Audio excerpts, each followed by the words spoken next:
क्या होता है, तो बहुत सिंपल सी चीज है, एक ऐसी लोकेशन, एक ऐसा प्लेस, या वो सॉफ्टवेयर हो सकता है या फिर कोई प्लेस को भी आप बोल सकते हो जहां पर आप कोई डेटा स्टोर करके रखते हैं। ओके, उसको हम क्या बोलते हैं, डेटाबेस बोलते हैं। फॉर एग्जाम्पल, आप किसी कंटेनर के अंदर आप अपनी चीजें रखते हो, जैसे हम स्कूल जाते थे, ठीक है, सो स्कूल जाते थे तो we are placing our books, like science का पीरियड पहले तो हमने साइंस की बुक पहले रखी, फिर हमने मैथ्स की बुक रखी, ताकि हमें बुक निकालने में इजी रहे, हमें ढूंढना ना पड़े स्कूल के अंदर हमारी साइंस की बुक कहाँ चली गई। ठीक है, सो कुछ लोगों के साथ हुआ होगा, मिल जाती होगी आसानी से नहीं मिलती, मेरे को नहीं मिलती थी, बिकॉज मैं ऐसे ही रख लेता था, because I am also maintaining the database. But यहाँ पे दो टाइप के फॉर्मेट्स हो जाते हैं, एक होता है डेटाबेस को प्रॉपरली, डेटा को प्रॉपरली स्टोर करना, और जो मैं अपना एग्जांपल दे रहा हूँ कि मेरे को नहीं मिलती थी टाइम पे चीजें, क्यों नहीं मिलती थी, because I am using a unstructured format to store my data. ठीक है, सो बेसिकली डेटाबेस का काम क्या है, डेटाबेस हमें बोलता है कि भाई आप अपना कोई भी डेटा स्टोर करो, वो एक ऑर्गेनाइज्ड फॉर्मेट में, एक ऑर्गेनाइज्ड वे में आप अपने डेटा को स्टोर करके रखो। So that is called what, database, जहां पर हम कोई डेटा स्टोर कर रहे हैं but in a organized format. ठीक है, so that's why this is an standard definition for the database, organized collection of data stored in an electronic format। obviously बात है, हम इलेक्ट्रॉनिक फॉर्मेट में स्टोर करते हैं। लाइक फॉर एग्जांपल, एक database आप ऑलरेडी पढ़ते हुए आए हो, कौन सा, एक्सेल, जिसमें आपने देखा था कि मैंने आपको कोविड का डेटा आपको शेयर किया है for the dashboard for report designing के लिए। ठीक है, जो लास्ट मैंने आपको शेयर किया हुआ है, जो काम आपको मंडे को बताना है, तो वो भी क्या है, एक ऑर्गेनाइज्ड फॉर्मेट है, दो डिफरेंट शीट के अंदर या दो डिफरेंट वर्कबुक के अंदर, बेसिकली अगर मैं बात करूं दो डिफरेंट वर्कबुक के अंदर हमने उस डेटा को एक ऑर्गेनाइज्ड फॉर्मेट में स्टोर करके रखा हुआ है तो वो भी electronic format. So Excel is also database. ठीक है, उसको भी हम डेटाबेस कंसिडर कर सकते हैं। तो डेटाबेस में हमारे कौन कौन से ऑपरेशंस परफॉर्म होते हैं, कल मैंने आप लोगों को बताया था कौन से ऑपरेशन परफॉर्म होते हैं, कोई आंसर देगा? यस, इंटरव्यू क्वेश्चन है मैम, वो चीज नहीं बोला, आंसर करना पड़ेगा। Create, update, delete and delete. हाँ, create, update, delete and delete, correct. So हमारे 4 ऑपरेशन होते हैं, इसको याद करने का भी एक तरीका है, हम इसे कर्ड ऑपरेशन या क्रूड ऑपरेशन भी बोलते हैं। ठीक है, so C is stands for create, U is stands for update, and R is stands for read, and T is stands for delete। इसका माइक ऑन है, प्लीज म्यूट कर लेना। Okay, classes on recording, so disturbance आता है, जब भी आपको कोई आंसर करना है या कुछ भी चीज करनी है तब आप प्लीज ओपन करें। ठीक है, तो कौन से ऑपरेशन हम परफॉर्म करते हैं, 4 ऑपरेशन परफॉर्म करते हैं, create, update, read and delete. आप एक्सेल में भी देखोगे आप यही काम करते हो, formula is not an operation, this is an analytical part. ठीक है, बाकी सारी चीजें आपके एनालिसिस बेसिस पे होती है, मैपिंग वगैरह, ये सारी चीजें मैं आपको बताऊंगा, how to map your data, कैसे मैप करते हैं। अभी भी मैंने आपको मैपिंग के तरीके बताए थे, we are using what, VLOOKUP and index match. Okay, तो ये दो चीजें हम लोगों ने ऑलरेडी देखी हुई है कि जिसके बेसिस पे हम डेटा मैप करके डेटा को आइडेंटिफाई कर सकते हैं। सो डेटाबेस कलेक्शन इज व्हाट, हम लोग 4 ऑपरेशन को परफॉर्म कर रहे हैं, create, update, read and delete. इन्हीं चीजों पे हम लोग पूरा का पूरा हमारे जो एसक्यूएल की कमांड्स है वो इन्हीं 4 ऑपरेशंस के ऊपर डिपेंड रहेगी। ठीक है, सो अब हम आगे चलते हैं। तो basically these are the parts, access the data, manipulate the data and update the data. ठीक है, आगे चलते हैं। अभी तक हमने देखा कि डेटाबेस क्या होता है, database is what, your container जहां पर आप डेटा को स्टोर करते हैं। Now second part is what, database management system. So DBMS इसको शॉर्ट फॉर्म में बोलते हैं, is a system software for creating and managing database. तो ऐसा नहीं है कि कहीं भी आप डेटा को स्टोर करते हो, Excel is also a database management software, वहां पे भी एक सेट ऑफ रूल्स होते हैं। तो मैनेजमेंट सिस्टम होता है, मैनेजमेंट सॉफ्टवेयर होता है। जैसे हम जो लोग इंजीनियरिंग करे हुए हैं, they know about the colleges के नाम होते हैं, ITM, institute of technology and management. तो basically it's what technology and management. Management का मतलब क्या हो जाता है? मैनेजमेंट का मतलब होता है there is certain rules and policies. ठीक है, हर कंपनी के अंदर मैनेजमेंट होता है। मैनेजमेंट, जब भी मैनेजमेंट वर्ड लगता है किसी भी चीज के साथ में, मतलब उस चीज में वर्क करने का एक पर्टिकुलर सिस्टम होगा, पर्टिकुलर रूल्स एंड पॉलिसी होगी। सो डेटा हमें स्टोर करना है। सो जैसे मैंने बोला, आई एम यूजिंग, मैं स्कूल टाइम में मेरे को साइंस की बुक नहीं मिलती थी। क्यों नहीं मिलती थी? Because I am not follow the management. ठीक है, मैं set of rules and policies follow नहीं करता था कि कभी मेरे को स्टोरेज करना है तो मैं कैसे स्टोरेज करूंगा। But once I learn about the database management system, rules and policies, इसकी भी टेक्निक्स होती है, स्टोरेज करने का तरीका होता है, देन आई नो कि कैसे स्टोरेज किया जाता है। तो हमें जो DBMS में स्टडी करना है, we need to learn about all these thing, कि एक सॉफ्टवेयर होगा जो हमें ये बताएगा कि आपको इसके अंदर डेटा स्टोर कैसे करना है। ठीक है, so for that particular purpose हम कौन सा सॉफ्टवेयर यूज कर रहे हैं? MySQL सॉफ्टवेयर यूज कर रहे हैं। And this MySQL software is what? DBMS software, database management system. ठीक है, वो क्या है? Database management system. उसमें हमें जो डेटाबेस मैनेजमेंट सिस्टम के जो रूल्स एंड रेगुलेशंस होते हैं, वो पूरे कंप्लीटली वो सॉफ्टवेयर फॉलो करता है। मैं आपको बताऊंगा, we are discussing about NF, BCNF, NF1, NF2, NF3, NF4। ये सारी चीजें हम लोग इसमें स्टडी करने वाले हैं कि कैसे स्टोरेज चलेगा। ओके, सो डेटाबेस होता है, और एक अपग्रेडेशन फॉर्मेट क्या हो गया जिसपे आप वो डेटाबेस क्रिएट करोगे, वो सॉफ्टवेयर का नाम क्या हो गया? DBMS, database management system. Okay, clear है? Now types of database architecture. कितने टाइप के डेटाबेस आर्किटेक्चर होते हैं? आर्किटेक्चर का मतलब क्या हो गया कि यार मैं डेटा को मैनेज कैसे करूं, डेटाबेस सॉफ्टवेयर को यूज कैसे करूंगा, किस किस तरीके से यूज करता हूँ। तो इसमें बेसिकली थ्री टायर आर्किटेक्चर्स होते हैं, single tyre, 2 tyre and 3 tyre. Single tier architecture क्या बोलता है? डेफिनेशन से आपको सिंपली समझ में आ जाएगा, because we don't have any kind of diagram for this, क्योंकि ये हम लोग अब यूज नहीं करते, इसलिए हमने भी डायग्राम नहीं डाला। In this type of architecture the database is readily available on the client machine. मतलब जैसे एक्सेल आप यूज कर रहे हो अभी तक, ठीक है, तो एक्सेल कहाँ इंस्टॉल्ड है? आपके सिस्टम में इंस्टॉल्ड है ना।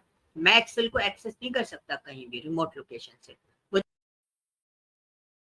मुझे चाहिए होगा तो मैं को आपसे मंगाना पड़ेगा, देन उसके बाद मेरे को अपने सिस्टम में लेना पड़ेगा, देन उसके बाद आई can use that. So these type of ऐसे सॉफ्टवेयर, मतलब जब आप इंस्टॉल कर रहे थे आपने देखा था ना 5.7 ऐसे करके आ रहा था। तो वो जो 5.7 था ना, पहले MySQL क्या था, सिंगल टायर आर्किटेक्चर पे काम करते थे, मतलब आपके सिस्टम में इंस्टॉल्ड होता था, उसके बाद हम उसे कहीं और भेजते। सो इसमें क्लियरली वही चीज मैंने लिखा हुआ है statement, database is readily available on the client machine. Any request made by client doesn't require a network connection to perform the action on the database. तो आपको डेटाबेस में कोई भी एक्शन यानी कि कोई भी मैनिपुलेशन करना है या किसी चीज को एक्सेस करना है, तो आपको किसी इंटरनेट कनेक्शन की जरूरत नहीं होती, आप डायरेक्टली एक्सेस कर सकते। ये था सिंगल टायर। ये बहुत पहले यूज होता था। अगर मैं बात करूं 2010 और 11 तब तक ये चलते थे, मतलब 10 तक ही चलते थे, 10, 8, 9 तक। अब जो है वो हम क्या यूज करते हैं? We are using advance version, that one is the server based. तो वो होता है हमारा 2 टायर या फिर 3 tier data structure, 3 tier DBMS। तो बेसिकली हम जो फॉलो करते हैं, we follow the 3 tier architecture, but 2 tier architecture को हम पहले फॉलो करते थे, बट अब थोड़ा सा चेंजेस हो गए। तो 2 टायर आर्किटेक्चर में क्या था वो मैं आपको क्लियर कर देता हूँ। 2 टायर आर्किटेक्चर में you just concentrate on this particular diagram. Okay, so यहाँ पे क्लाइंट मशीन है। क्लाइंट मशीन क्या होती है और सर्वर मशीन क्या होती है? तो क्लाइंट इज व्हाट, जो रिक्वेस्ट प्रोसेस करता है, एंड सर्वर इज व्हाट, उस रिक्वेस्ट पे जो रिस्पॉन्ड कर रहा होता है। उस जो सर्विस प्रोवाइडर होता है आपका, उसको हम क्या बोलते हैं, सर्वर बोलते हैं। और क्लाइंट क्या होगा, client is what, it's my requesting part, जो रिक्वेस्ट कर रहा है। Like for example on a real time basis, मैं आप लोगों का क्या हूं, मैं एक रिमोट लोकेशन पे हूं, आई एम योर सर्वर, ठीक है, मैं आपका सर्वर हूं and you are my client. So आप क्लाइंट कैसे हुए, because you are requesting the knowledge of SQL और एक्सेल एनीथिंग, ठीक है। तो आप रिक्वेस्ट कर रहे हो एंड मैं उस पर क्या कर रहा हूँ, रिस्पॉन्ड कर रहा हूँ। तो आपके लिए सर्वर कौन हुआ, मैं जो रिमोट लोकेशन पे हूँ, और आप कौन हुए, you are the user. So as a user you are my client. So आपके पास जो लैपटॉप है that is your client machine, मेरे पास जो लैपटॉप है जिससे मैं आपको ये सारी चीजें प्रोवाइड कर पा रहा हूँ, that is called what, server machine. एक तरीके से this is N general basic example for this. आप अगर देखना चाहो तो सर्वर बेसिकली आप देखोगे तो वेबसाइट वगैरह आप एक्सेस करते हो एंड वो सारी वेबसाइट किस पे, सर्वर पे है, ठीक है। So this is your server. तो टू टायर आर्किटेक्चर में क्या होता है, अगर आप डायग्राम देखोगे, this is you database user, this is DBMS application. तो डेटाबेस एप्लीकेशन मतलब सॉफ्टवेयर कहां पर अवेलेबल है, तो software is available at your and. अभी सॉफ्टवेयर कहाँ था, आपकी साइट पे है, और आप उस सॉफ्टवेयर को बना बना के उस सॉफ्टवेयर से डेटाबेस कहाँ क्रिएट कर रहे हो, सर्वर पे क्रिएट कर रहे हो। मतलब अब यहाँ पे क्या हुआ कि जब भी आपको कोई भी डेटा आपको फैच करना है फॉर द पर्टिकुलर पार्ट या पर्टिकुलर थिंग, तो आपको क्या करना पड़ेगा, वाया नेटवर्क कनेक्शन आपको सर्वर मशीन पर रिक्वेस्ट करनी पड़ेगी for the two फैचिंग the particular data. तब आप उस डेटा से कोई मतलब कोई भी डेटा फॉर्मेट्स या कोई भी टेबल, कोई भी स्ट्रक्चर आप उससे पैच कर सकते हैं। तो डीबीएमएस एप्लीकेशन का गेम है इसके अंदर, सिंपली अगर हम बात करें, so your DBMS application will be available on what, कहाँ हो सकती है, कहाँ होगी, वो होगी क्लाइंट मशीन पे। तो जब डीबीएमएस एप्लीकेशन सिर्फ क्लाइंट मशीन पे होती है, सर्वर साइड पे नहीं होती, और उन क्लाइंट और सर्वर के बीच में नेटवर्क कनेक्शन क्रिएट हो रहा है, then this type of architecture is called what, two tier architecture. Okay, in two tier architecture the database system is present at the server machine and DBMS application is present at the client machine. These two machines are connected with each other through a reliable network. ठीक है, किसी ना किसी network connection के through ये दोनों आपस में कनेक्टेड होंगे। Is this clear? So now let's move to the three tier architecture. तो टू टायर आर्किटेक्चर का डायग्राम अगर आपने अच्छे से देखा हो तो आपको टू टायर आर्किटेक्चर का डायग्राम भी बहुत, थ्री टायर आर्किटेक्चर का डायग्राम भी आपको बहुत अच्छे से समझ में आ जाए।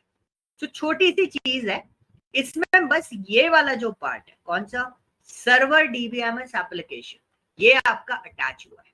तो whenever you are using client machine, आपके एंड पे तो डीबीएमएस एप्लीकेशन होगा ही होगा, बट सर्वर साइड पे भी एक डीबीएमएस एप्लीकेशन आपका अवेलेबल होता है। तो कभी मेरे को टाइम मिला, आई विल शो यू, किसी एक आध दिन हम एक्स्ट्रा सेशन रख लेंगे, तो will discuss about the Gmail architecture. एक मेल आपके पास लोड कैसे होता है, मैं उसका प्रोसेस आपको बताऊं। This is an architecture, we can say that this is an flow. क्या बोलते हैं उसको, फ्लो बोलते हैं। वर्क फ्लो हम लोग डिजाइन करते हैं, we using different kinds of tools like in the market, that one is यूसेट, बाल्सामिक। तो हम क्लाइंट को फ्लो बताने के लिए, सो ये एक तरीके से फ्लो आपका मिल जाता है आपको। तो यहाँ पे क्या है, सर्वर डीबीएमएस एप्लीकेशन आपके पास क्या है, यहाँ पर है, और यहाँ से क्या होता है कि आप यहाँ से रिक्वेस्ट करते हो, वो रिक्वेस्ट किस पे जाती है, डायरेक्टली डेटाबेस पे नहीं जा रही। अब एक और सिक्योरिटी चेक आपके पास है, वो सर्वर का डीबीएमएस एप्लीकेशन आपके पास अवेलेबल है, वहां पर रिक्वेस्ट जाएगी, यहाँ से एक प्रोसेस होगा, then you will fetch the data, ठीक है। So in three-tier architecture, another layer is present between the client machine and server machine. In this architecture, the client application doesn't communicate directly with the database system present at the server machine. Rather, the client application communicates with server application and server application internally communicate with the database system. So server पे directly database, client मतलब directly database पे hit नहीं करेगा।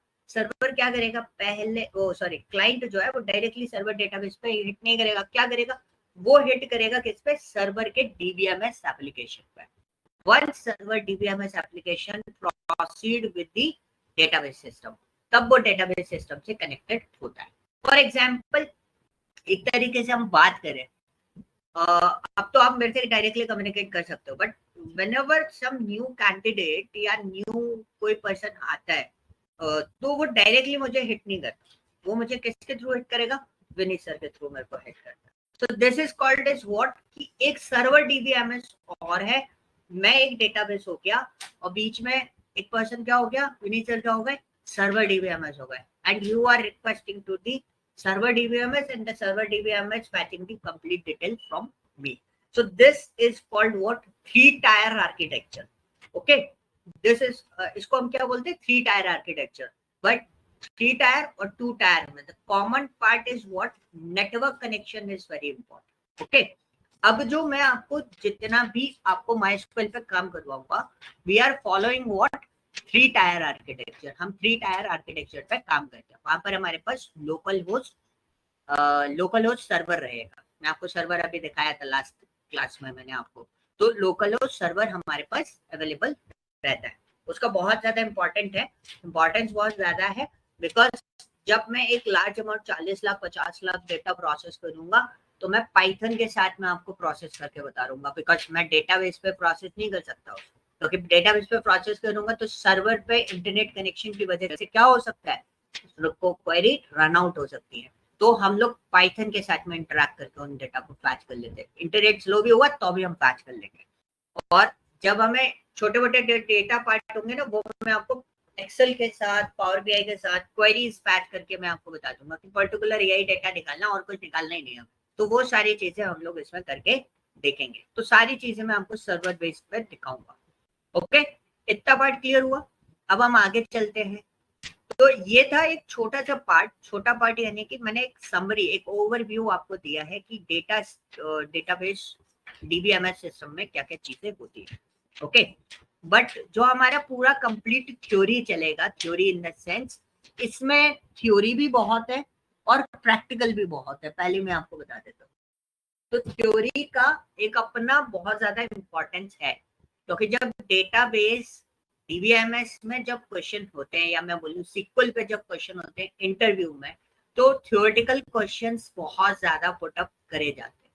Journal idea, लोग बोलते हैं queries पूछते हैं, क्वेरीज पूछेंगे बट वो थ्योरेटिकल बेसिस पे, थ्योरेटिकल बेसिस यानी कि आप डीबीएमएस पॉलिसी के बेसिस पे उन क्वेरीज को कैसे डिजाइन कर रहे हो, that is matter for the interviewer. अगर वो डेटाबेस का अच्छा प्लेयर है तो ऑब्वियसली बात है वो आपसे, आपकी क्वेरीज में ये ढूंढेगा कि आपने डीबीएमएस की पॉलिसी, सेट ऑफ रूल्स को कैसे यूटिलाइज किया है। अगर मैं लूंगा इंटरव्यू तो मैं तो ऐसे ही पूछूंगा कि आप रूल्स को कैसे फॉलो कर रहे हो, ताकि आपका डेटा बहुत आसानी से निकले, और सर्वर को कैसे हैंडल करो। ठीक है, ये सारी चीजें मैं आपको इसमें बताने वाला हूँ। Let's move to the next slide. Next slide is related to the SQL. SQL के बारे में बहुत सिंपल सी चीज बताता हूँ, बहुत ज्यादा डिस्प्यूट रहता है लोगों के बीच में कि इसको हम स्ट्रक्चर्ड क्वेरी लैंग्वेज बोलेंगे, या फिर हम उसको सिक्वेंशियल क्वेरी लैंग्वेज बोलेंगे, या फिर हम सिक्वल बोलेंगे, क्या बोलेंगे। तो शॉर्ट फॉर्म में हम दो चीजें बोलते हैं, एक एसक्यूएल, दूसरा सिक्वल। ठीक है, एसक्यूएल और दूसरा सिक्वल। एंड सिक्वल या SQL stands for structured query language. अब मैंने इतना कॉन्फिडेंटली इसको क्यों बोला, स्ट्रक्चर्ड क्वेरी लैंग्वेज या सिक्वेंशियल क्वेरी लैंग्वेज की जगह मैंने स्ट्रक्चर्ड क्वेरी लैंग्वेज इसलिए बोला क्योंकि डीबीएमएस का एक स्टैंडर्ड बुक है, वो है कोर्थ, जिसके अंदर सारे सेट ऑफ रूल्स मतलब बहुत डीप डाइव फॉर्मेट में लिखा होता है। जो लोग इंजीनियरिंग डिपार्टमेंट से बिलोंग करते हैं, दे नो अबाउट दिस, कि कोर्थ नाम की बुक चलती है डीबीएमएस के अंदर, जिसको हम स्टैंड फॉर्मेट पे मानते हैं कि मार्केट के अंदर यही है जो डीबीएमएस, असली डीबीएमएस ये है। ठीक है, और दूसरा डीबीएमएस का एक कंपनी है ओरेकल, और ओरेकल के डॉक्यूमेंटेशन के अंदर इसको स्ट्रक्चर्ड क्वेरी लैंग्वेज लिखा गया है। And Oracle is a mother of what, SQL. ठीक है, उसी ने बनाई है। वही एक कंपनी है जिसने ये सब चीजें इंट्रोड्यूस करी थी मार्केट के अंदर। तो ये डेटाबेस आज भी रूल ओरेकल ही करता है पूरे मार्केट के अंदर। वो एक बहुत बड़ा ऑर्गेनाइजेशन है फॉर दिस पर्पस, ठीक है।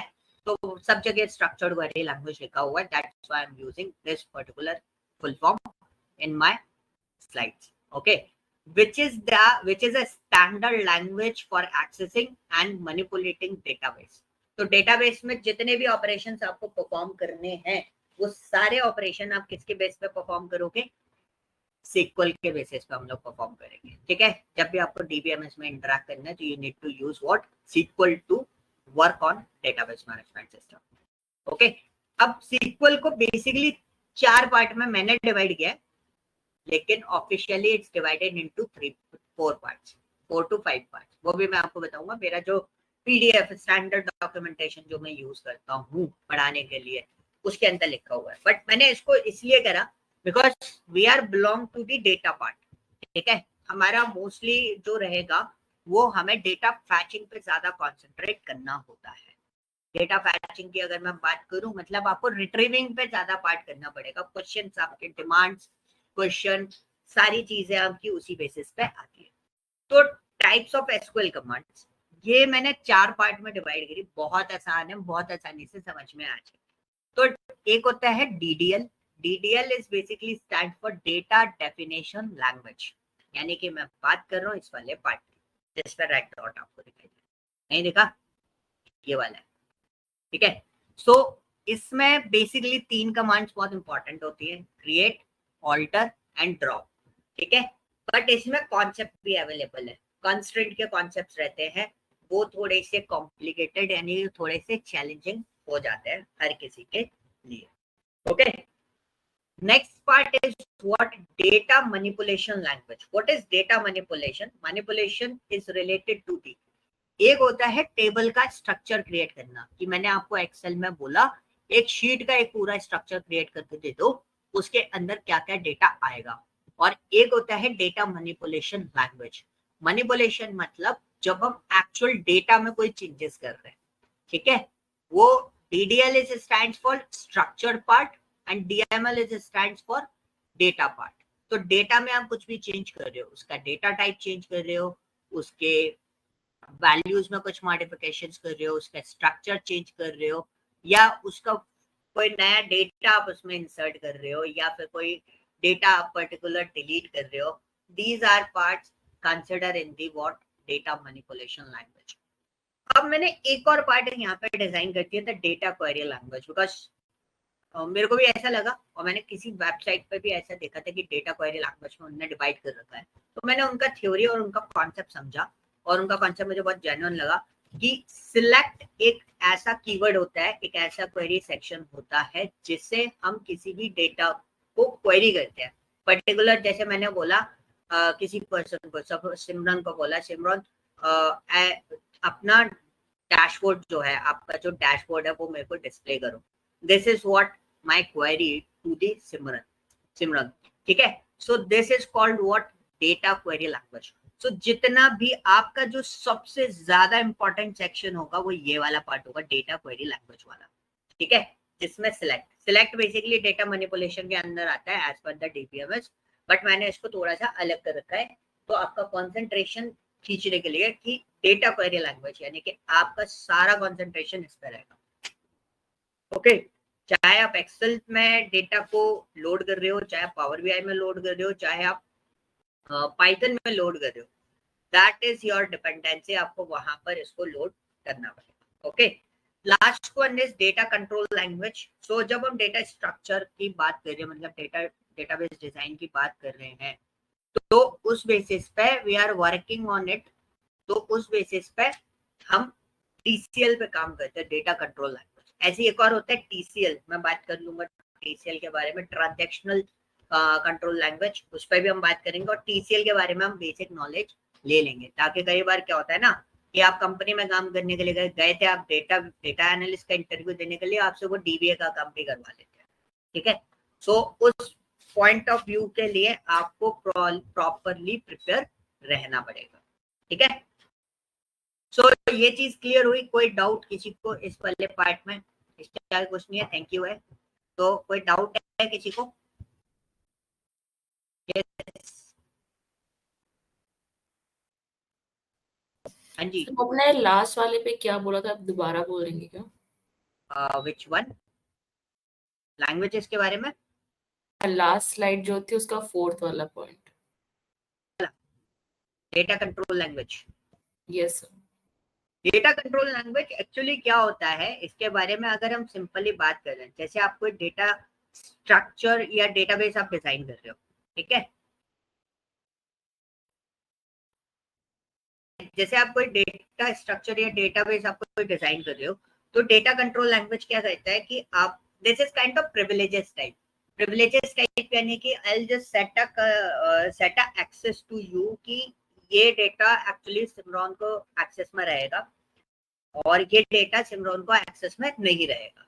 तो जैसे अगर मैं एग्जांपल दूं, जैसे गूगल स्प्रेडशीट आपने यूज किया होगा, तो वहां पर हमारे पास 3 लेवल होते हैं। जैसे सपोज मैंने आपको अभी व्यू लेवल दिया और फिर मैंने आपका व्यू लेवल एक्सेस रिवोक कर लिया। तो एक होता है ग्रांट करना, कि मैंने आपको परमिशन ग्रांट करी कि आप उस डेटा को देख सकते हो, तो this is part of data control language. तो मैंने आपको एक्सेस दे दिया कि आप इस पार्ट को देख सकते हो, और मैंने वो आपका एक्सेस रिवोक भी कर लिया, तो आप इस पार्ट को नहीं देख सकते। So this is called what? Data control language. Okay, any other query? Got it. Okay, so ऐसे ही होता है, किसी किसी में अलग अलग चीजें होती हैं। जैसे आपने कोई एक रियल टाइम एग्जांपल देता हूँ, जैसे आपने कभी कोई ट्रांजेक्शन ऑनलाइन प्रोसेस किया, ठीक है, ऑनलाइन ट्रांजेक्शन प्रोसेस करते बहुत लोग, तो बैंक्स की साइड से कभी सर्वर डाउन हो गया या आपका इंटरनेट डाउन हो गया, तो क्या होता है, आपके अकाउंट से पैसा डिडक्ट हो गया, हुआ है, होता है ना, पैसा डिडक्ट हो गया एंड पैसा सामने वाले के अकाउंट में नहीं पहुंचा, ये टीसीएल का पोर्शन होता है। तो ऐसे केस में क्या होता है, वहां पर हम वो ये चीजें यूज करते हैं। तो डीसीएल में एक और पार्ट होता है, रोल बैक बोलते हैं उसको।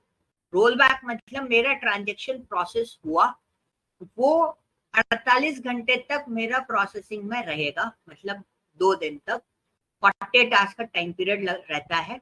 तो 48 आवर्स तक वो या तो सामने वाले के अकाउंट में अपडेट हो जाएगा, या फिर वो क्या करेगा, ट्रांजेक्शन अगर पार्शियली अबॉर्ट होता है, मतलब ट्रांजेक्शन पूरा नहीं हुआ, पार्शियली बीच में अबॉर्ट हो गया, तो वो क्या करेगा, वो रोल बैक हो जाएगा। सो this is the part of what? Data control language, ठीक है, उसको हम बोलते हैं डेटा कंट्रोल लैंग्वेज। और एग्जांपल बता देता हूँ, एक्सेल में आप शीट लॉक करते हो, this is also called what? DCL, data control language. आप शीट लॉक कर दो, आप उसमें कुछ भी मॉडिफिकेशन नहीं कर सकते, पासवर्ड लगाते हैं जिस तरीके से, that is called what? Data control language. Okay, is this clear? Any doubt? Yes, clear है, ठीक है। सो आई डू वन थिंग, इसको डाउनलोड कर लेता हूँ।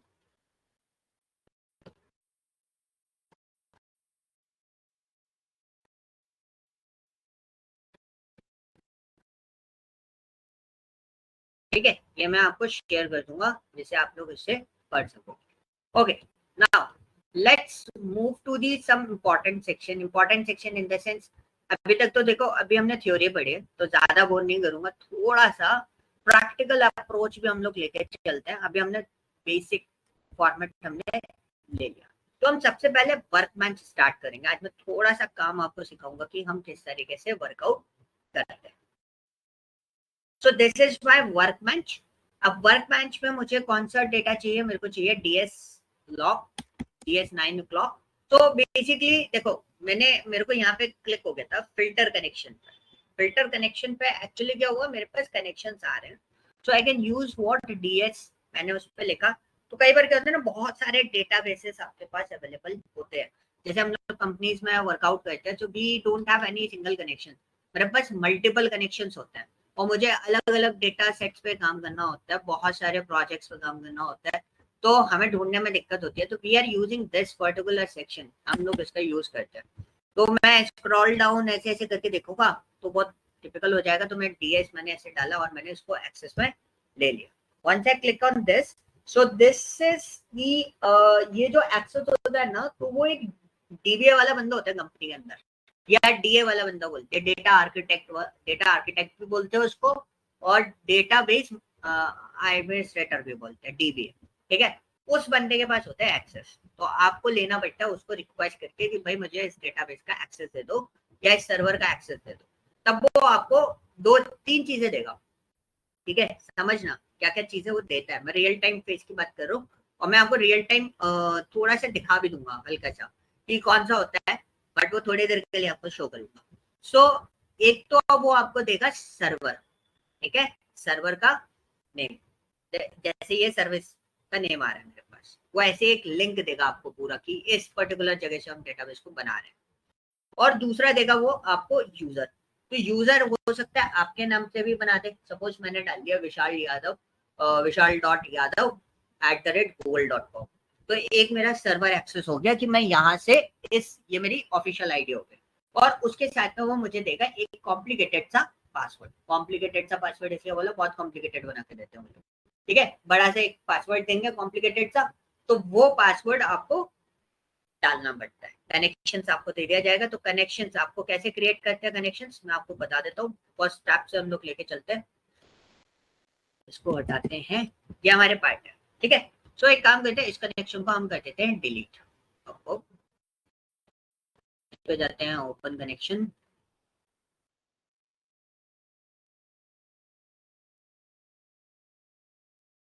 डिलीट कर दिया। सो अभी मेरे पास कोई कनेक्शन अवेलेबल नहीं है। ओके, मेरी वॉइस आ रही है? Yes, sir. Yes, sir. आ रही है ना? स्क्रीन शेयर है? Yes, sir. Yes, sir. Okay great. So basically अब मेरे को कनेक्शन बनाना है। फर्स्ट स्टेप मैं आपको बता रहा हूँ, आपको इंस्टॉलेशन आ गया, बाय डिफॉल्ट एक कनेक्शन आप लोगों के में शो कर रहा होगा। अगर आपको न्यू कनेक्शन बिल्टअप करना है तो you need to click on this plus sign. ठीक है, दिख रहा है? सब करके भी देखते जाना साइड बाय साइड, मैं आपको बताता हुआ चलो। पहले मेरा स्टेप देख लो, फिर एक बार परफॉर्म करके देखना। तो कुछ नहीं है, एक प्लस साइन पर क्लिक करोगे तो you can see setup new connection, तो आपको कनेक्शन नाम देना है। So suppose this is my data science 9 o'clock batch, ठीक है, और मैंने इसको दे दिया week days. Okay, this clear? यहाँ तक चीज क्लियर हुई? उसके बाद आपको कनेक्शन मेथड में कोई चेंजेस नहीं करने। This is your simple standard TCP IP, मेरे को कोई लोकल वगैरह पे किसी पे नहीं लेना। इट्स डिपेंड्स ऑन दिस कि कहीं भी आप ले सकते हो। ये मैं आपको आपके पार्ट के लिए बता रहा हूँ, but this is not your work. ये वर्क किसका है? डीबीए वाले का है, बट आपको भी आना चाहिए, क्योंकि कई बार कई चीजें कुछ ऐसी कंपनीज होती हैं, जैसे अगर सपोज कोई स्टार्टअप कंपनीज आपने ज्वाइन कर ली, तो वहां पर क्या होता है ना, डीबीए वाला कुछ भी कर रहा होता है, तो आपको बताना भी पड़ सकता है कि this is N wrong format, आप इसको सही भी कर सकते हो। ठीक है, यहाँ पे आता है आपको होस्ट नेम। तो जब वो आपको कनेक्शन के लिए देता है डिटेल, तो वो आपको क्या करना होता है, यहाँ पे आप कनेक्शन का नाम डालोगे, जो भी आपको डालना है वो आपके ऊपर रहता है। उसके बाद जो वो आपको होस्ट देगा, लोकल होस्ट या वो होस्ट यानी कि सर्विस प्रोवाइडर का वो देगा लिंक .com करके कुछ भी, तो वो आपको यहाँ पे डालना होता है। ठीक है, अब आईटी टीम आपको जो इंस्टॉल करके देगी उसमें जो पोर्ट नंबर होगा, that is port number is what, जैसे आपके आईपी एड्रेस होता है ना, वैसे आईपी पोर्ट नंबर होता है। तो वो जो पोर्ट नंबर होता है वो पोर्ट नंबर आपका ऑलरेडी फिक्स होगा। अदरवाइज वो दूसरे सर्वर से दूसरे पोर्ट नंबर से आ रहा होगा ना सर्वर, तो वो आपको पोर्ट नंबर भी प्रोवाइड करेंगे, तो आपको यहाँ पे पोर्ट नंबर डालना होता है। ओके, इधर डालोगे आप यूजर, तो यूजर मैंने किसको बनाया? रूट को बनाया, तो जो वो आपको यूजर देंगे तो वही यूजर आपको यहाँ पे डालना है। सपोज मैंने यहाँ पे डाल दिया डेटा SCI साइंस बैच, ठीक है, ये मेरे यूजर का नाम। अब मेरे को कुछ नहीं करना, if you want to create a schema तो you can put it there, मेरे को कोई स्कीमा क्रिएट नहीं करना। इतना काम कर लिया, टेस्ट कनेक्शन करेंगे। व्हाट्स माय पासवर्ड, जो आपने स्टैंडर्ड पासवर्ड सेव कर रखा है, क्योंकि अभी मैं लोकल उस पे हूँ तो मेरे को वही पासवर्ड देना पड़ेगा। मैंने दिया, अच्छा सॉरी, इसमें मैं यूजर नहीं बना सकता, मेरे को वही यूजर यूज करना पड़ेगा क्योंकि मैं न्यू यूजर क्रिएट नहीं कर सकता। तो अब मैंने इसको यहाँ पे दिया दिस वन, तो ये देखो कनेक्शन बिल्ड हो। तो यूजर नहीं बना सकते आप अभी, इसमें यूजर बनाना है तो आपको अलग से प्रोसेस करना पड़ेगा क्योंकि हमने मना किया था, हमने स्टार्टिंग में सिंगल यूजर पे ही इंस्टॉल किया है, that's why we can't create another user. तो मैंने यहाँ पे इसको ले लिया, तो मेरा कनेक्शन टेस्ट जरूर करना है। इतना पार्ट प्लीज आप लोग प्रोसेस करके देखो एक बार, किसी को कोई इशू आए तो मेरे को बताना, फिर मैं आगे बढ़ता हूँ। जल्दी प्रोसेस करके देखो।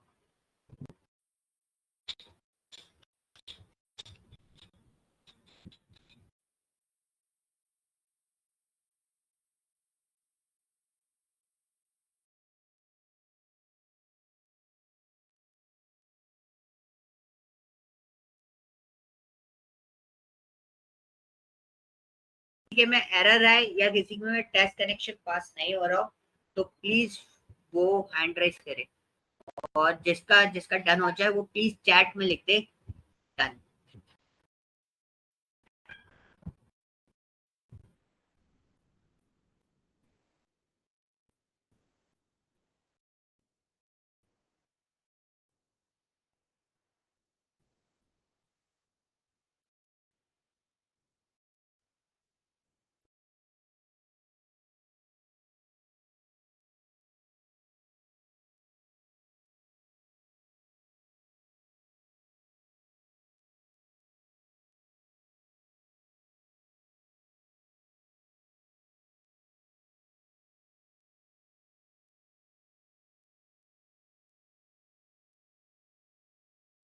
इतना टाइम लग रहा है।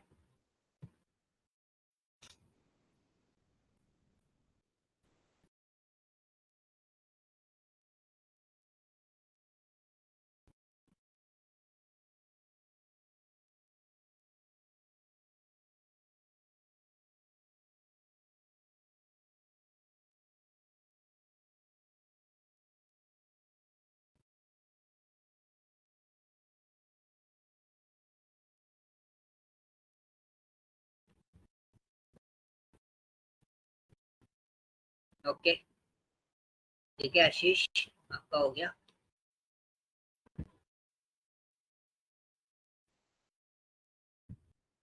और कोई? ओके उन्नति, गुड। एनीवन?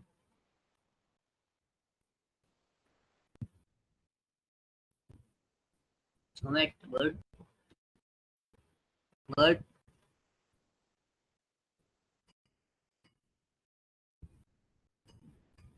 ठीक है, और कोई बचा है? प्रीति?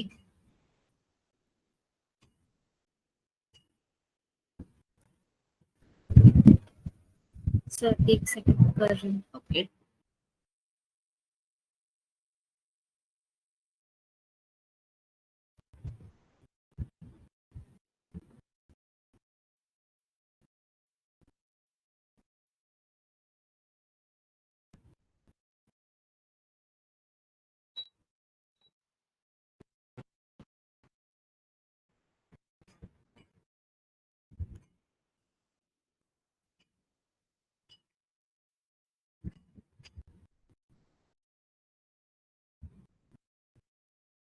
ओके ठीक है।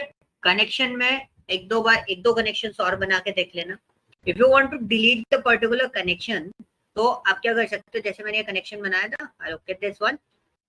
अगर मुझे कोई कनेक्शन डिलीट करना है, for example I want to delete this connection, तो मैं ये कनेक्शन कहाँ से डिलीट कर सकता हूँ? राइट क्लिक करूंगा इसके ऊपर और यहाँ पे मैं कनेक्शन को डिलीट कर दूंगा। ठीक है, so this is my connection deletion, जैसे मैंने इसको डिलीट कर दिया। Okay, so let's start with this one. This one is a new connection for us. तो मैंने इसको ओपन किया, तो आपको पासवर्ड डालना है, म्यूगन कोटी का पासवर्ड। मेरा कनेक्शन ऑलरेडी लॉगिन हो गया। ठीक है, सो व्यू ऐसा आ रहा होगा। अगर व्यू अगर ऐसा आ रहा है तो प्लीज ये वाला लेआउट आप अपनी साइट पर बंद कर लें, जिससे आपको क्या होगा कि पूरा क्वेरी सेक्शन एरिया आपको यहाँ पर मिल जाएगा। ठीक है, आज मैं आपको मेन क्वेरी सेक्शन एरियाज के बारे में कुछ पार्ट्स में आपको क्लियर कर देता हूँ। तो अभी भी टूल का ट्रेनिंग थोड़ा अवेलेबल रहेगा। ठीक है, this one is open script suppose मेरे पास कोई स्क्रिप्ट पहले से पड़ी हुई है, तो मैं क्या करता हूँ, मैं बहुत सिंपली क्या करता हूँ, मेरे को अगर कोई पर्टिकुलर स्क्रिप्ट उठानी है, या तो मैं फाइल में जाके यहाँ से स्क्रिप्ट उठाऊं एसक्यूएल की, मतलब एसक्यूएल स्क्रिप्ट क्या होती है, जो क्वेरी हम लिखते हैं ना उसको हम सेव करते हैं .sql फाइल में, तो उससे क्या होता है वो स्क्रिप्टिंग फॉर्मेट सेव हो जाती है। आपको इन फ्यूचर जरूरत है आप उसे ओपन करके एक्सेस कर सकते हैं। फॉर एग्जाम्पल मैंने ऐसे लिया, just want to see date and time script and open किया, तो यू कैन सी मेरे पास पूरी स्क्रिप्ट आ गई, ये मेरी एसक्यूएल क्वेरीज है सारी की सारी, ठीक है। ये भी ऐसे टैब फॉर्मेट में आती है। अब आपको कभी भी कोई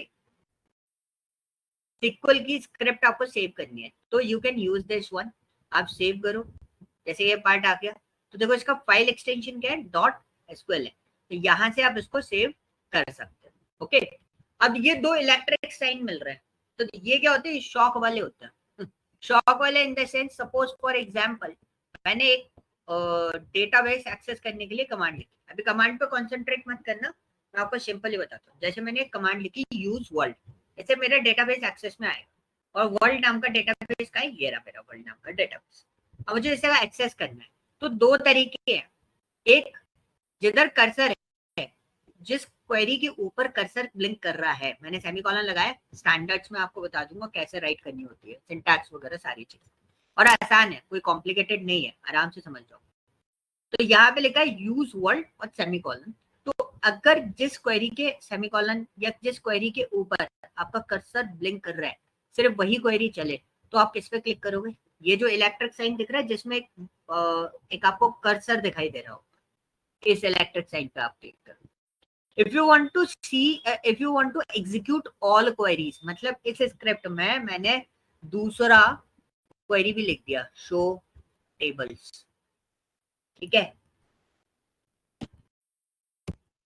और मैंने इसके ऊपर एक और क्वेरी लिख दिया, शो डेटा बेसिस, ठीक है, तीन क्वेरीज मैंने यहाँ पे लिख दी।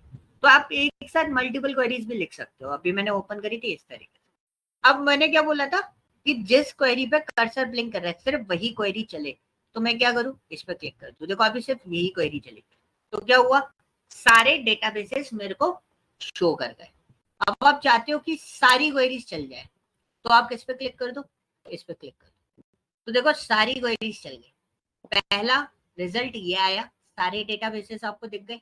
दूसरा रिजल्ट यूज वर्ल्ड वाला डेटाबेस एक्सेस में आ गया, देखो बोल्ड हो गया ना ये वाला, तो बोल्ड हो जाता है ना, तो उसका मतलब क्या होता है, आप इस डेटाबेस के अंदर काम कर रहे हो, ठीक है। आप कौन सा डेटाबेस ओपन करके बैठे हो, अभी वर्ल्ड वाला डेटाबेस ओपन करके बैठे हो।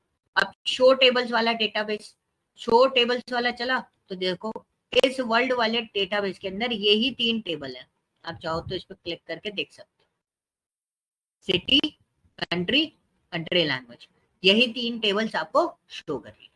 दिस इज अ पॉइंट कि आप किस तरीके से आइडेंटिफाई कर सकते हो। अब ये क्या है, एग्जीक्यूट द कर्सर, ठीक है, explain data not available for statement, मैंने यहाँ पे करा, देखो you have an syntax error, so I'll just use one thing, select this from, थोड़ा सा बस देखना, अभी कुछ कॉन्सेंट्रेट मत करना कि मैं एक्चुअली कर क्या रहा हूँ, मैं आपको बताऊंगा ये सारी चीजें, ठीक है।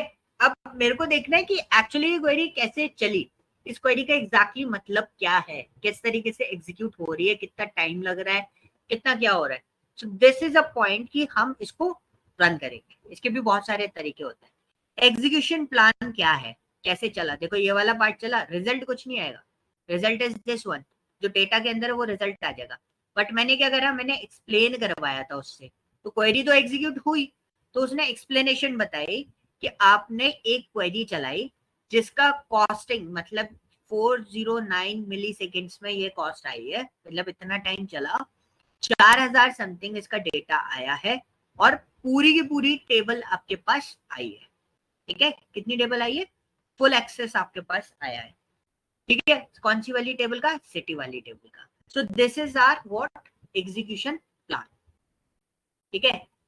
और ये क्या है मेरा, क्वेरी कैसे चली, व्यू सोर्स कोड, बैकग्राउंड में क्या हुआ था, वो सारी चीजें आप यहाँ से देख सकते हो। जैसे इसमें एक्सप्लेनेशन, ये अलग से चल रही थी क्वेरी, ये हमारा डेटा, ये हमारा एक्सप्लेनेशन, ओके। तो दिस इज द पॉइंट कि आप किस तरीके से इसको स्विच ऑन फॉर्मेट आप देख सकते हो। डेटा रीड ज्वाइन, ठीक है, डिस्प्ले इन्फो कहाँ गया, same image, okay, tabular explanation, ठीक है। तो ये मेरे को दिखाना था कि आपने एक सिंपल क्वेरी रन करी है, टेबल सिटी है, उसमें क्या क्या चीजें हुई। तो ये वाला पार्ट इस तरीके से इंफॉर्मेशन देता है। Will discuss about it in detail, थोड़ा सा चला गया था उस वाले पार्ट में, तो कोई दिक्कत नहीं है। तो बेसिकली डेटा आपके पास निकल के आई है, 4000 डेटा और छोटा सा डेटा है, ज्यादा बड़ा डेटा नहीं।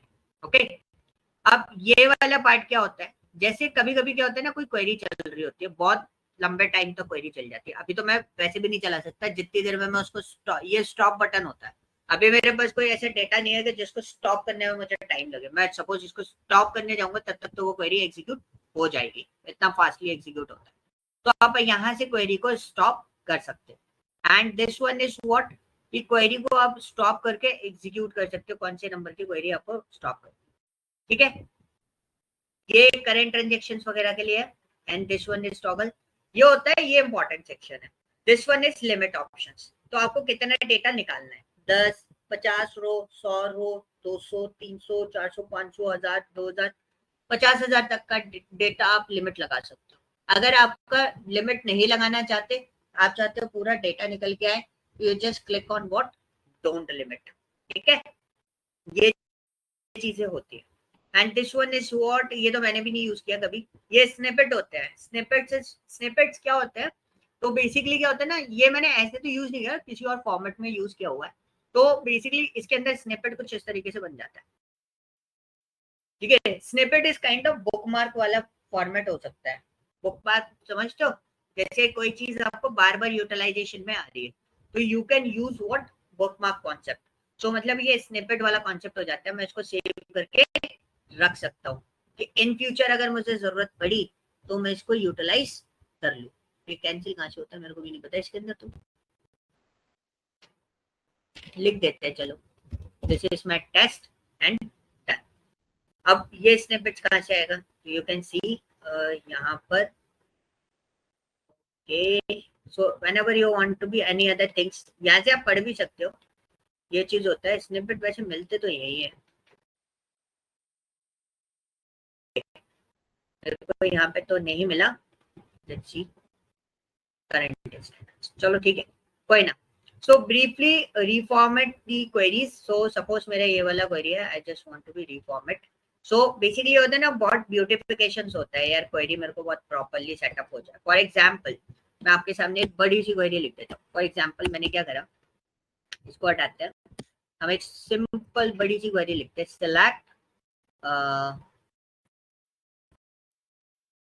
country code from city where in bracket select population from city where population equal to, don't think about it, मतलब इन सब चीजों पे आप जो फोकस ना करो अभी। मैं बस एक छोटा सा पार्ट यहाँ पे डिजाइन कर रहा हूँ, क्या चीज कर सकते हैं। मैंने एक छोटा सा पार्ट लिखा, तो ये सब क्वेरी फॉर्मेट्स मैंने यहाँ पे डिजाइन किया है।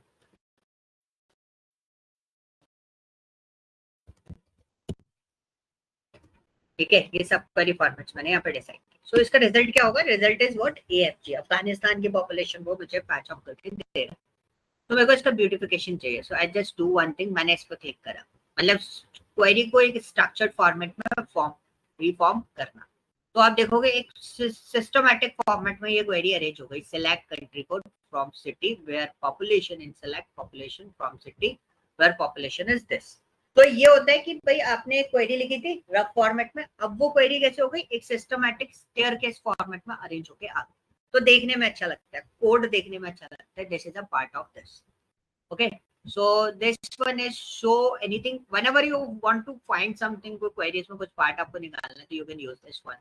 तो वैसे तो कोई यूज का नहीं होता, हम लोग इसको इतना, ये टॉगल्स वगैरह होते हैं, you can use one this one toggles and this one is what wrapping the data. So इन सब का कोई यूज नहीं है, इसका हम यूज करते हैं, we use this one, we use this one. अब इस क्वेरी को चलाने के तरीके मैं आपको बता देता हूँ, ये चीजें लिख लेना, ठीक है, जो मैं आपको बता रहा हूँ. शॉर्टकट्स है, अगर मेरे को पर्टिकुलर यही क्वेरी चलानी है, ठीक है, कौन सी, ये वाली क्वेरी, तो मैं क्या यूज करूंगा, कंट्रोल प्लस एंटर. ठीक है, मैंने क्या यूज किया, कंट्रोल प्लस एंटर. इस तरीके से हम क्वेरी को एक्सट्रैक्ट, मतलब इस तरीके से क्वेरी को चला सकते हैं. अब सपोज मुझे सिर्फ इतना पार्ट चलाना है क्वेरी का, तो मैंने क्या करा, उतना क्वेरी सिलेक्ट करा. अब ये कंट्रोल एंटर से नहीं चलेगी, तो ये चलेगा किससे,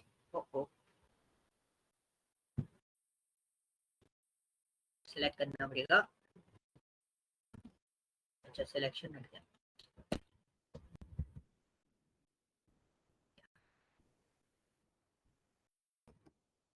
ठीक है,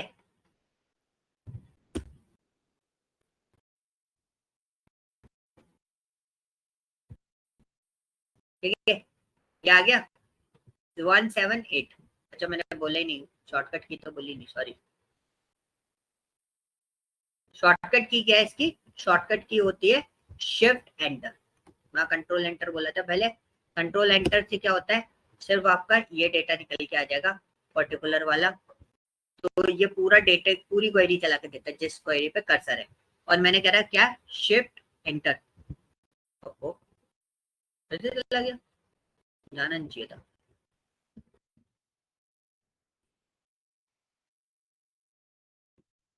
ठीक है, कंट्रोल शिफ्ट एंटर, ये मुझे बोलना था. कंट्रोल शिफ्ट एंटर आप दबाओगे तो जो सिलेक्टेड क्वेरी है, मतलब जितनी क्वेरी आपकी सिलेक्टेड है, सिर्फ वही क्वेरी आपकी फैच होगी, और कोई क्वेरी आपकी फैच नहीं हो. इज दिस क्लियर, यहाँ तक चीज क्लियर हुई. तो आप इस तरीके से डेटा को इजीली निकाल सकते हो. मतलब शॉर्टकट्स ये होते हैं जिस बेसिस पे आप क्वेरी को रन कर सकते हो. जैसे जैसे अगर आप बनाना चाहो वैसे आप इन चीजों को डिजाइन कर सकते हो. क्लियर हुआ. और इससे फायदा क्या होता है, अब इस पे क्या होता है, जैसे मैंने क्वेरी चलाई, अभी मैंने लास्ट क्वेरी चलाई थी 10:12:22 पर. क्वेरी क्या थी, ये वाली थी, ये मुझे क्वेरी दिखाई दे रही है. ठीक है, कितनी रो निकल के आई है, सिंगल रो मैंने फैच करी है. इस क्वेरी को ड्यूरेशन कितना लगा, 0.060 सेकेंड, 16 सेकेंड. ठीक है, और इसने फैच मुझे डेटा कितनी देर में दे दिया, 0.00 सेकेंड्स के अंदर आपको डेटा फैच करके दे दिया. This is N theory and this is N most important section. मतलब हमारा जो मैक्सिमम डिपेंडेंसी रहता है काम करते समय, वो एक्शन आउटपुट पे जरूर रहता है. क्योंकि अगर डेटा फैच नहीं हो रहा है तो या तो हम गलत तरीके से डेटा फैच कर रहे हैं, या हम गलत डेटाबेस के अंदर डेटा फैच कर रहे हैं, या गलत टेबल के अंदर डेटा फैच कर रहे हैं, या फिर हम गलत कॉलम पे डेटा फैच कर रहे हैं. ठीक है, या फिर हमारा जो सिंटैक्स है, लिखने का जो तरीका है क्वेरी को, वो गलत है. तीनों में से कोई भी केस आपके पास हो सकता है. तो आपका वो सारा आउटपुट कहाँ मिलेगा, यहाँ पे इस मैसेज वाले एरिया में आपको वो शो करेगा. क्लियर हुआ. टूल के बारे में ये चीजें क्लियर हुई. थोड़ी सी डीप टाइप है बट आपको समझनी पड़ेगी. किसी का कोई डाउट, किसी का कोई क्वेरी? यस, अब बताओ. I am done with this. अभी मैं आपको आगे नहीं कराऊंगा, बहुत सारा हो गया, इतना डाइजेस्ट भी करना है आपको. ठीक है, यस. किसी का कोई क्वेरी इस वाले पार्ट में? नहीं sir. Anyone, any other person? Got it? No, sir. Okay. शेष, सुमित? No sir. ओके, ठीक है. सो इतना आप लोग प्रोसेस करो. आपको अभी एसक्यूएल का पीडीएफ आएगा. ठीक है, वो पीडीएफ आप देखना, समझना, then we move to the next level. ठीक है, कल एक लेवल आप जाएंगे इसी के अंदर, फिर हम आगे प्रोसीड करेंगे. ऐसे ही बढ़ेंगे. पहले theory, first half theory, second half में हम थोड़ा सा प्रैक्टिकल सेशन देखेंगे. कल से काम असाइन करना स्टार्ट कर दूंगा मैं सीक्वल के अंदर. ओके, इसके काम थोड़े से लेंथी होते हैं क्योंकि लिखना पड़ता है, बहुत सारा काम आपको करना पड़ेगा. Okay, just wait. मैं आपको फाइल अटैच कर दूं, 1 मिनट रुकिएगा, जाना मत कोई।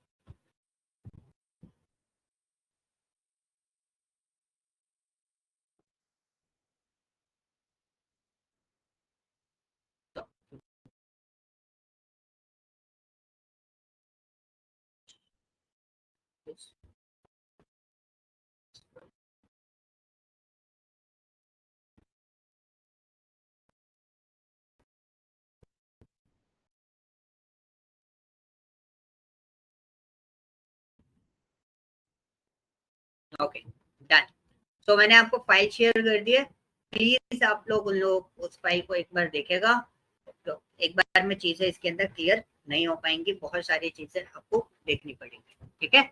ओके, सो फिर कल मिलते हैं 9 o'clock, फिर हम आगे प्रोसीड करेंगे, देखेंगे और इसके अंदर और क्या क्या चीजें। Okay, thank you. Okay, sir. Thank you so much. Thank you sir. Thank you, sir. Thank you, sir.